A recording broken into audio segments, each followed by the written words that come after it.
Okay, well, we're starting this week off by getting the tractor back. I'm heading down to the dealership to pick it up. The fan, the hydrostatic cooling fan, was covered by insurance, so I just have to pay the $250 deductible.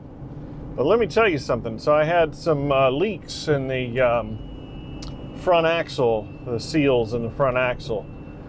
And that bill is going to come out to almost $400, so I'm out $650 on this trip. And if you have any skill whatsoever as a mechanic to work on your own machine, wow, what a value that is. I know they charge like 90 something dollars an hour for this work, and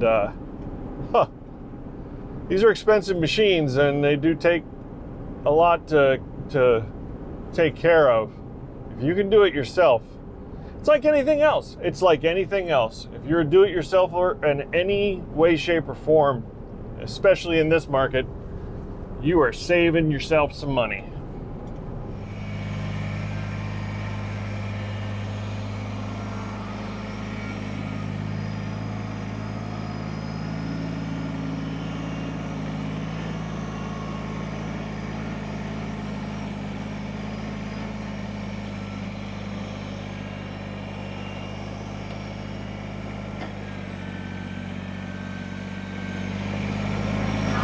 So am I happy to have it back? Absolutely happy to have it back. There's so much around here I can't do without this tractor. It's absolutely a necessity. Happy to pay $650 for a repair? Not really. Especially when I bought that Be-Expanded Under Armour to prevent. Oh well. That's the way the cookie crumbles. You're gonna have nice things, you gotta pay for them. I also got my new first aid kit that I'm going to keep here in the shed. This is a pretty cool first aid kit. It has lots of stuff in it for different situations, but the best thing is everything, I don't know if you can see it, is labeled. So I know where the compression gauze is, the trauma pads, eye pads, adhesive dressings, whatever. Here's the tourniquet right here that I hope I never have to use. All of this stuff, a CPR kit, tape, you know, some plastic gloves in case you have to work on somebody else. Yeah, a lot of cool stuff on this little tiny, and I'm gonna keep this in the shed, and it's got these little Velcro straps on the back here. Sorry, it's got Velcro straps or hooks.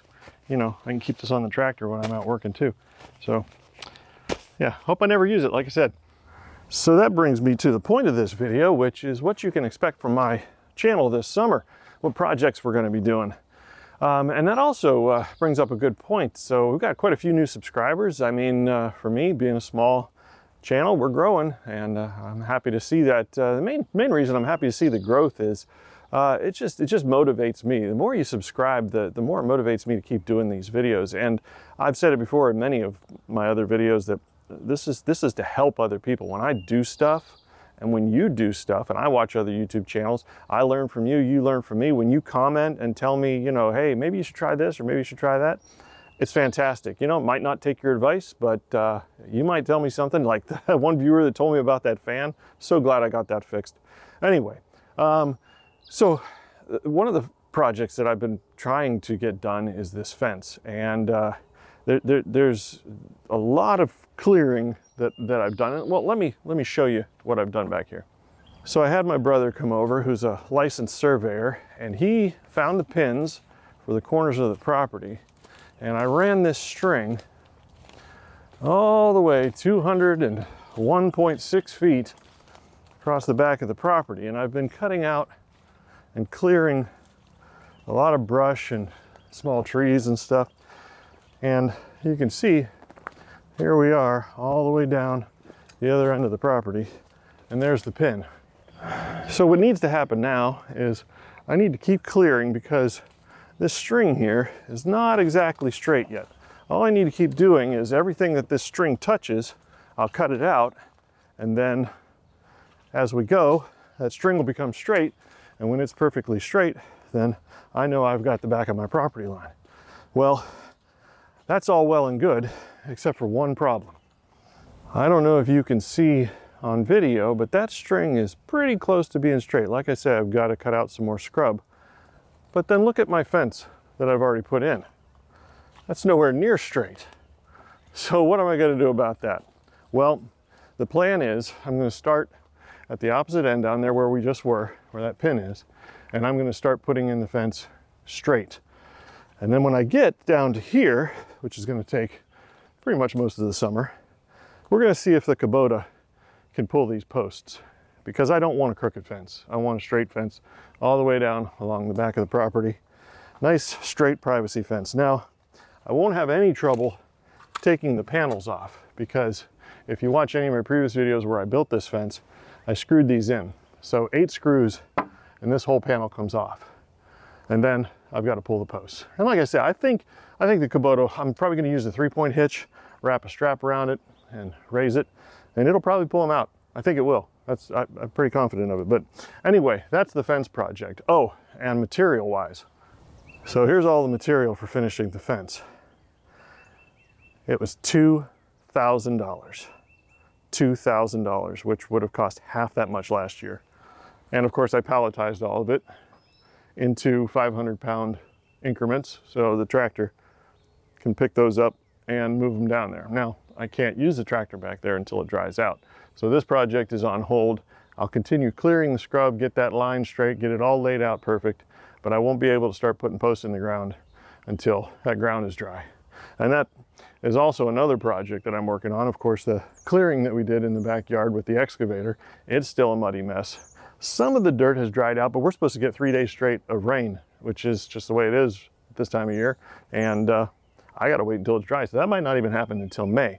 But what is going to happen next is this.